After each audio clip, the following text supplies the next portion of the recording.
It's important to point out that these trends are reflective of consumers becoming more selective and price insensitive, including those on medium incomes, where they would rather purchase a low-cost premium alternative or even find fragrance less frequently than buy what is perceived as a homogeneous scent.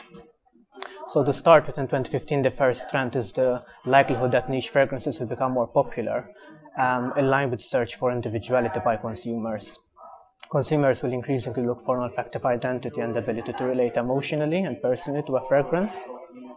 And in line with this, industry players are formulating fragrances with alternative ingredients to meet such demands. In fact, we've seen fragrances formulated with sea salt and saffron, for example, which are still alternative ingredients. Naturally, big players are also trying to tap into this lucrative part of the business, as evidenced by Estée Lauder's recent acquisition of Le Labo and Frederic Malle. Niche fragrances also comes with challenges. The recent explosion of niche fragrances on the market means that competition intensifies.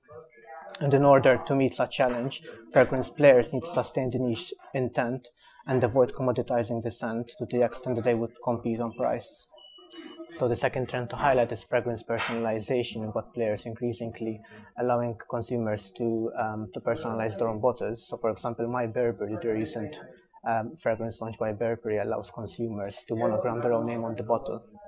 So the third and last trend to highlight is new retail experiences in 2015, where basically department stores and beauty specialist retailers will increasingly compete on novel retail experiences to enhance the consumer purchasing experience.